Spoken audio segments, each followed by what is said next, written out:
کتوں کو فلسطین سے بھگا دو، اقصی کی حریت کے لیے نعرہ لگا دو، اسرائیلی کتوں کو فلسطین سے بھگا دو۔ چھڑکے جو نمک ملت مظلوم کے دل پر، پھیرے جو ہم نے تجارت کے لیے تو الحمدللہ اپنے جتنی بھی ایفرٹس ہیں وہ ہمیشہ جو ہے پوری کوشش کی ہے اور ایفرٹس کے حساب سے کام بھی کیا۔ ہم نے اپنی تجارت بھی بڑھائی ہے، اس شہر کے لیے ملک کی معیشت میں بہت ہم نے جو ہے سپورٹ کی۔ میں آج تمام تاجر بھائیوں سے ریکویسٹ کروں گا، فلسطین کے معاملے میں ہم گونگی بہری قوم نہیں ہیں، نہ ہم گونگے ہیں نہ ہم بہرے ہیں۔ ہم کمزور ضرور ہیں، ہمارا کام تجارت ہے، لیکن ہم ساتھ ساتھ مسلمان ہیں اور ہمارے مسلمان بہن بھائیوں کا بچوں کا خون بہایا جا رہا ہے۔ یہودی لوبی جو ہے اس نے اپنے آپ کو بہت مستحکم کیا ہے کاروبار میں۔ میں اپنے تمام تاجر بھائی سے ریکویسٹ کروں گا کہ وہ لائف ٹائم فور ایور ہمیشہ جو مصنوعات اسرائیل یا یہود سے منسلک ہیں ان کا بائیکاٹ کریں، اپنی دکانوں میں ان کی تجارت مت کریں۔ کوشش کریں اگر ہمارے بچے جو چاکلیٹ کھا رہے ہیں، ہم کوشش کریں وہ چاکلیٹ یا تو پاکستان میں بنتا ہو، پاکستانی مصنوعات کو فروغ دیں۔ اگر وہ کوئی ایسی بات ہے کہ پاکستانی مصنوعات مارکیٹ میں اویلیبل نہیں ہے یا وہ چیز میں خود کفیل نہیں ہے، تو ہم اپنے اسلامی ممالک کی سپورٹ کریں، جیسے ترکی ہے، ایران ہے، عراق ہے، دبئی ہے، آپ سعودی ہے، جو پروڈکٹ وہ بنا رہے ہوں اس کی طرف جائیں۔ اس طریقے سے کولا، خصوصاً پیپسی کولا، کوکا کولا، یہ یہود و نصارہ کی پروڈکٹ ہے اور اسپیشلی پیپسی کا جو فل فارم ہے وہ ہے پے ایچ پینی سیو اسرائیل۔ آپ یہ بات سمجھیں کہ جو اپنا کوئی بھی کام اپنے ملک، اپنی نسل، اپنے دین کو بچانے کے لیے کر رہے ہیں، تو ہم کیوں اس کا کسی قسم کا بھی اعلی کار بنے یا سہولت کار بنے۔ میں تمام دوستوں سے ریکویسٹ کرتا ہوں کہ تفرقے بازی چھوڑیں، آئیں ایک ساتھ مل جائیں۔ تمام تاجر رہنماؤں سے میں ریکویسٹ کرتا ہوں آنے والے اتوار جو کہ تاریخ 23 مئی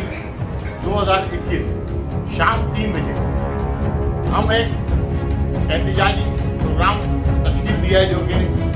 پریس کلب میں کیا جائے گا۔ میں تمام تاجر رہنماؤں سے ہاتھ باندھ کے مؤدبانہ گزارش کرتا ہوں، آئیں ہم ایک دوسرے کا بازو بنیں، فلسطین تک ہم اپنی آواز پہنچائیں، یونائٹڈ نیشن تک اپنی آواز پہنچائیں، OIC تک اپنی آواز پہنچائیں، اور جتنے بھی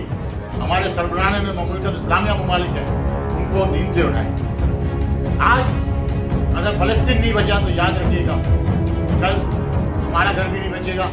اور نعوذ باللہ میرے منہ میں خاک، ایسا نہ ہو کہ ان کے ناپاک قدم ہمارے قبلہ کی طرف اٹھے یا روزہ رسول کی طرف اٹھے۔ اس کو بچانے کا وعدہ تو اللہ تعالیٰ نے کیا ہے، وہ تو ابابیل کے ذریعے پہلے بھی بچا چکا ہے اور آگے بھی ہمیں بتایا گیا کہ فرشتے آگے اس کی حفاظت کریں گے۔ لیکن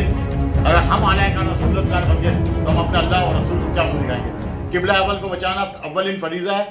اس کے لیے جہاں تک ہو سکے ہم اپنی پوری کوشش کریں، چاہے مالی امداد کی صورت میں، چاہے جانی امداد کی صورت میں، یا کچھ نہیں تو کم از کم ان کے لیے ایسے الفاظ ضرور ہم ادا کریں گے ہمارے مجاہدین کا حوصلہ بلند ہو۔ میں ساتھ ساتھ تمام اسلامی ممالک کے سربراہان سے ریکویسٹ کروں گا کہ وہ جہاد کا اعلان کریں۔ جہاد اگر فرض ہو گیا ہے تو تمام علماء کرام سے بھی میں اپیل کروں گا اگر جہاد فرض ہو گیا ہے تو پھر وہ اپیل کریں اور ہم اپنے بچوں کو پھر جہاد کے لیے بھیج سکیں۔ بہت بہت شکریہ۔ پاکستان زندہ باد، اسلام کے لیے نعرہ لگا دو، اسرائیلی کتوں کو فلسطین سے بھگا دو، اقصی کی حریت کے لیے نعرہ لگا دو، اسرائیلی کتوں کو فلسطین سے بھگا دو۔ چھڑکے جو نمک ملت مظلوم کے دل پر، پھیرے جو چھری قائد مغموم کے دل پر، چھڑکے جو نمک ملت مظلوم کے دل پر، پھیرے جو چھری قائد مغموم کے دل پر، کوڑام بپا ہو اسی مشعوم کے دل پر، دستور کے غدار کو فی الفور بھگا دو۔ اسرائیلی کتوں کو فلسطین سے بھگا دو، نعرہ لگا دو، اسرائیلی کتوں کو فلسطین سے بھگا دو اقصی کی حریت کے لیے نعرہ لگا دو اسرائیلی کتوں کو فلسطین سے بھگا دو چھڑکے جو نمک ملت مظلوم کے دل پر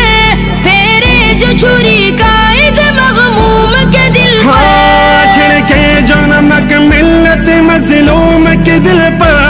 پھیرے جو چھری قائد مغموم کے دل پر کوغرام بپا ہو اسی مشعوم کے دل پر دستور کے غدار کو فی الفور بھگا دو